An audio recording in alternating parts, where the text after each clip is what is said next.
Illaoi is completely fine in a spot like this if Ixu does want to take it. Another option, I suppose, that's not Illaoi.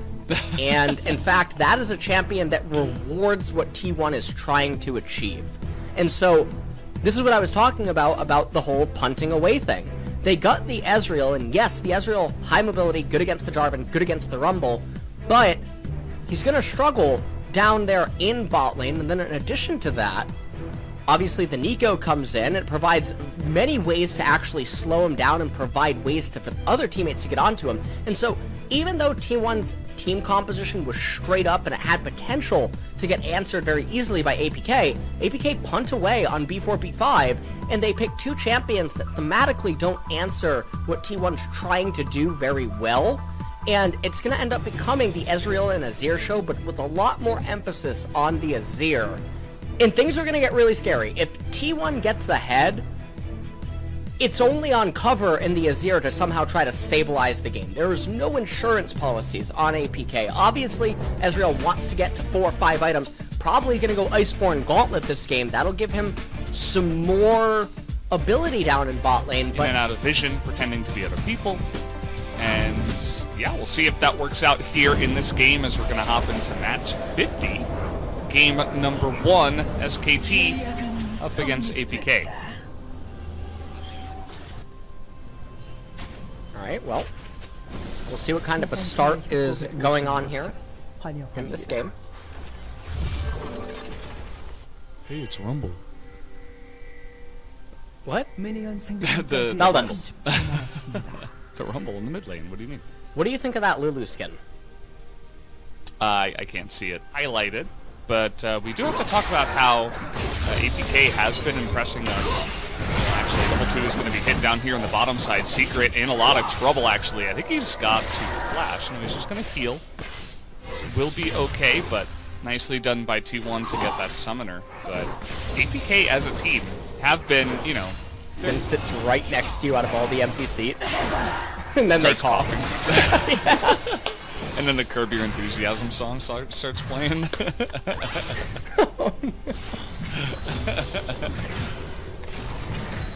Oh man, you know, I could actually Everybody here in Korea is ultra safe. I mean, everybody. They are.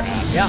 It's really nice. I mean, I don't happening. People were advised not to go into work or take metro unless necessary, and other than that, everything's pretty normal. Yeah. Sort of like ganking top lane. This is going to be pretty normal, I suppose. He doesn't have his flash, and it should be enough damage. The Cataclysm finally comes out. It's going to trap Flawless in here, but he's going for the kill.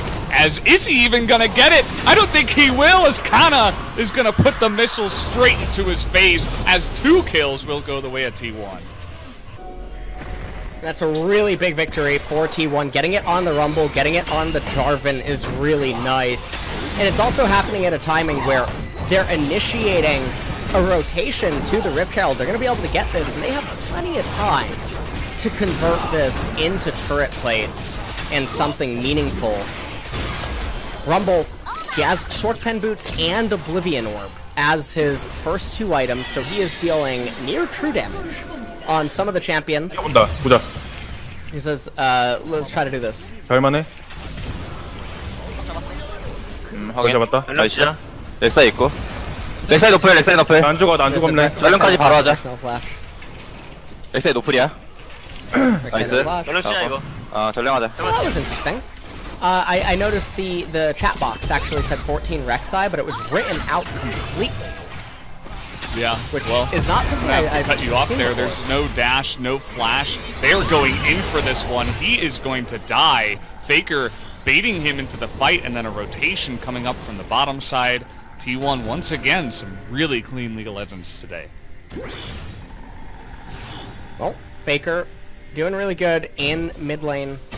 Now, everyone's in close proximity. They're gonna summon the Rift Herald. Most likely, when the turret plates fall. Is that gonna happen? No? Oh, yes, they are. Okay. So, Rift Herald deals true damage to the turret. You want to make sure that it hits the turret in one fell swoop and tries to give over all the plates. And then you get a second charge for it.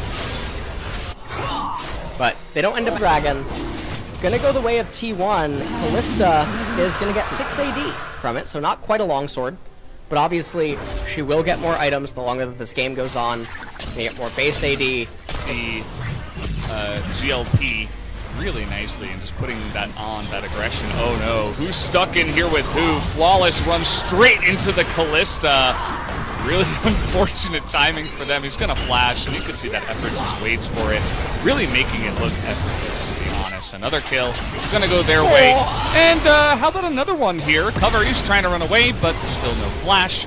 Even though he does get the double dash, it is not enough to get away, as T1 are making this game look really easy. They are making this look completely one-sided, as Rumble is down here in the bot lane. Kana's going for it. Oh no, it's not Kana. Or was it? Nice try there, actually, on the predict with the root. Yeah.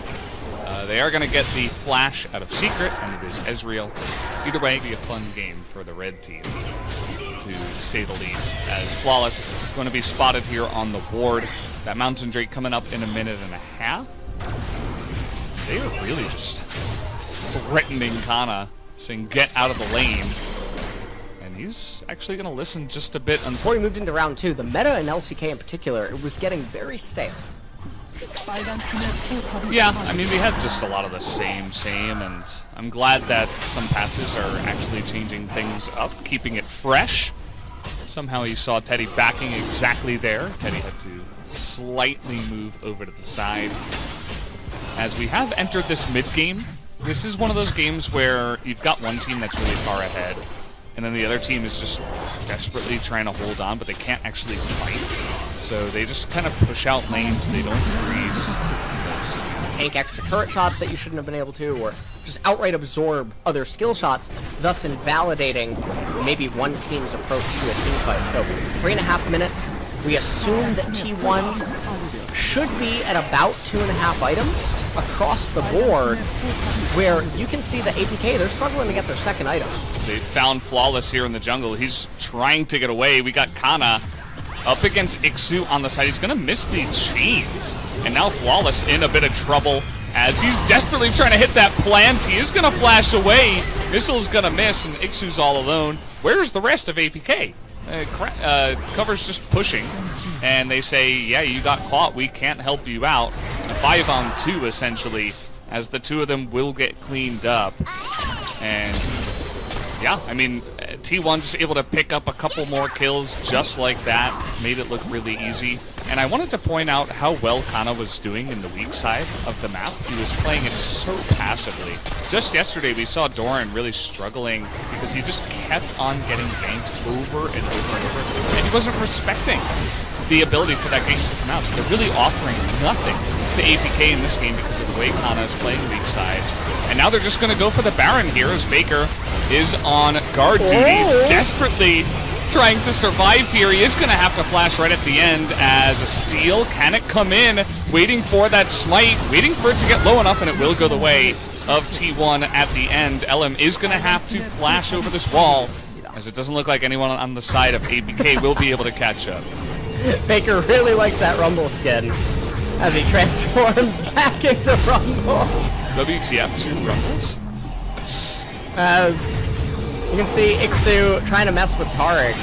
And I think that they're trying to gauge if Ixu's by himself. Okay, they got the flash away. And at the end of the day, I mean, this is APK. This Callista gonna have Bloodthirster soon, 50 seconds until the next Mountain Dragon, as I really appreciate production this time having the APK overlay. They get because we're getting to witness T1 playing Flash, and I really hope that the round 2 opponent is a little bit strong. This is just one-sided. I mean, there's not really much else to say about it. It's just they are rolling face over them. The APK are just like hanging out in their jungle. They think it's their jungle. It's not. You can't stand there. Oh, here comes triple Rumble. Oh man, he funneled them up against the wall and they're all gonna get burned. And I think this game is just gonna end. That's gonna be the end of that guy's life, and T1 are gonna push to finish. So this was an almost perfect game, Valdez. Even though Azir is coming up in 10 seconds, he doesn't have his ultimate available, I do think this is the end Faker sending out his clone to try to tank any sort of aggro. Azir coming up in 2 seconds. 8 Aatrox spawn from the fountain. They might not even try. They're just going to focus down Nexus in what is one of the fastest games we've had in LCK in a very long time. Yeah, absolute slaughter here. 14